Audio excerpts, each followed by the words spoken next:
Energy update para sa Libra. Para sa petsa na January 5 hanggang January 12. All is okay. All that I feel is okay. May mga possible problems sa family or sa community. And tinatry mo ayusin yun. Ngayon ko sa kan leader, let's say na, isa kang boss, isa kang leader, possible yung mga petsa na to overwhelming. May parang ang dami mong ginagawa na nahirapan ka na i-handle yung emosyon mo. Pero kaya naman kung ano man yung mga pinagdadaanan mo sa time na to, kung meron mga issues sa pamilya, issues sa trabaho, message sa'yo is all is okay. Makita mo yung sarili mo na ang dami mong kausap, ang dami mong kasama. So possible, very busy tong week na to para sa mga Libra. Kung may application ka, let's say, tatry ka magpa-promote, pwede may claim na magkakaroon ng linaw kung pwede mo makuha yung role. Kasi malang aspiring ka na ma-promote or meron kang wish na sana mag-level up. Sa week na to, may pagkakataon mo ipakita na magaling ka talaga.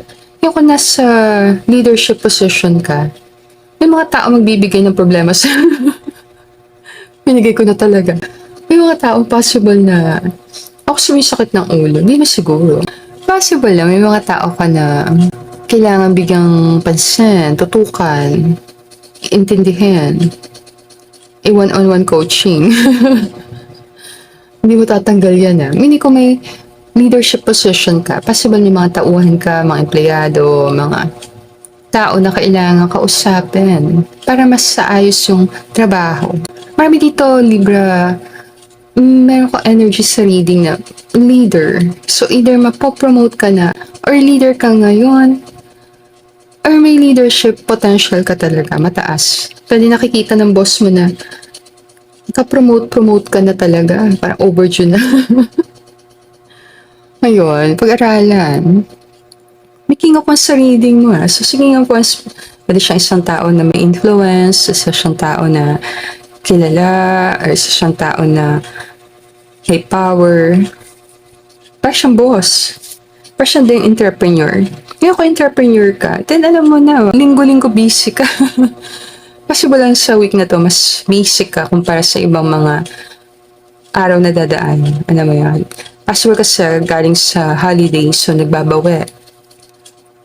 Tutok na tutok sa pagnenegosyo. Pasay na card, may okay lahat. Kung medyo nag-slow down ka ng time ng holidays, kasi syempre, nag-enjoy ka sa mga bakasyon, makakahabol ka rin. Mag-test ka na, makabawi ka, dadami ulit yung sales mo, and gaganda ulit yung takbo ng mga nangyayari sa business.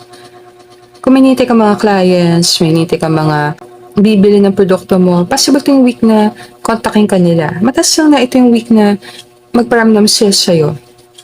Kung meron ka mga bagay na ginagawa na nakakatulong sa napakaraming tao, ito yung time na pag-aaralan mo mabuti kung anong pang pwede kong gawin para gumanda tong binibenta ko or gumanda tong serbisyo ko. Mga Libra sa week na to, very busy.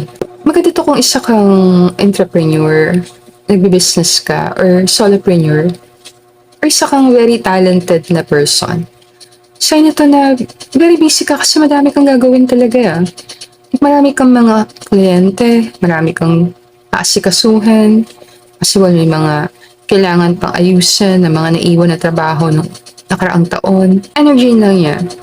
Overwhelmed. Kasi naman siya. Kasi ang Libra very sociable person. Alam ba? Social butterfly.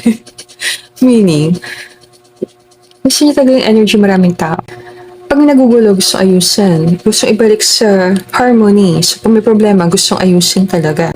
Kung may mga hindi pagkakaunawaan, gustong ayusin. Kung may dispute, ayusin. Na kung may dispute, may mga problema na kailangan ayusin, then claim mo maayos na yun. Like kung may problema ka sa work, kasi may dispute, may mga bagay na kailangan asikasuhin, i-claim mo na mabibigyan siya ng solusyon. Kung naman meron ka mga kailangang, sabihin natin, taong kausapin para maisaayos mo yung mga problema, then i-claim na makakausap ng person na yun. Pero makakilala ka ng isang tao na ayoko sabihin na mataas ang posisyon, pero may possibility. Meaning may tao na mas advanced siya sa'yo, technically, sa skill, sa nalalaman mo, na pwede ka matulungan. So, pwede siyang isang father figure, pwede din siyang isang, let's say, uncle na makakatulong sa'yo, gabayan ka, or mentor. Pwede din siyang boss na mabibigyan ka ng payo kung anong gagawin mo. Ngayon kung may mentor ka talaga sa week na to, then marami siyang ipapagawa sa'yo. Kung ikaw naman ang mentor, kasi ikaw nagme-mentor sa iba, ikaw nagtuturo sa iba, or ikaw ang tumutulong para mag-improve ang buhay ng iba, then ang daming taong kailangan ng tulong mo. So, handa mo na yung sarili mo. Hindi ko lang, mga Libra sa week na to, napaka-busy.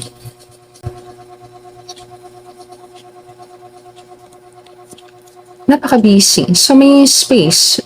Kung may partner ka, may loving space doon. May naiintindihan ka ng partner mo kung napaka-busy mo sa week na to. Naintindihan niya kung ang focus mo na sa ginagawa mo. Bibigyan ka niya ng space para maisagawa mo yung dapat mong gawin. Bibigyan ka niya ng time para magawa mo yung mga dapat mong gawin. Magatay ng card dito ah. Ang dami mong matatanggap na payment, yan. Ito yung exchange na tinatawag eh. Like, ito yung produkto ko, kapalit ng pera mo. Parang ganyan dating niya. Pwede mo yung claim na kung may mga pending na payment na hinihintay ka, darating na sa'yo. Kung may mga hinihintay kang pera na dumating, mga payments sa'yo, masasana sa'yo. Kung mayroon kang business claim na sa week na to, dami mong mabibentahan, dami mong sales, paldong-paldok pa sa time na to. Ang partner mo ba ito? Kung may partner ka, medyo loving yung person na partner mo. Hindi kung may partner ka sa time na to, naintindihan ka niya, sinusuportahan ka niya. Kung ano man yung mga ginagawa mo. Hayaan ka niya na mag-focus sa trabaho, hindi siya masyadong bibigay ng issue or problema sa'yo. Pinaka-possible lang kung let's say sa family to, then may bibigay mo yung pangangailangan ng pamilya mo sa time na to. Kung may kailangan asikasuhin, kailangan ng pera, yung possibility na masolusyonan mo yon is mataas.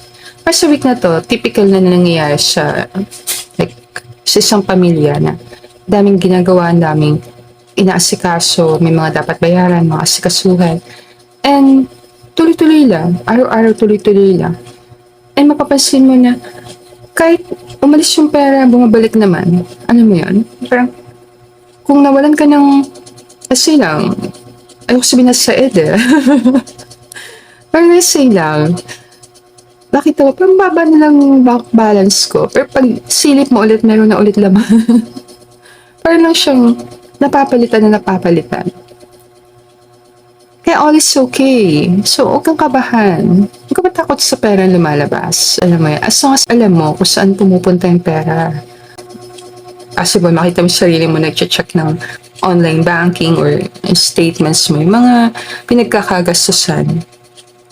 Kumbaga tinatrack. Okay. Kasi wala makita ka mga payments doon na questionable. Pag saan questionable, yung mga nakalimutan mo na meron ka pala no. Possibility lang. So, possible, very responsible ka sa week na to. Focus ka sa kailangan gawin, responsibilities mo, hindi mo tinatakbuhan. And dahil tinitingnan mo talaga siya, hindi mo siya pinapabayaan, then magiging maayos ang week na to para sa'yo. Kung ano man yung problema mo sa umpisa, sa dulo, masasolve din siya. Kung may pangangailangan ka sa kaperahan, i-claim mo na sa week na yon, darating yung pera na hinihintay mo. Pero wala na ako add sa reading. Bigyan kita nakikita ko, Libra. Let me know na lang sa comment kung anong nag-resonate sa'yo sa reading natin. Thank you sa panonood ng video. I'll see you again on our future reading. Namaste!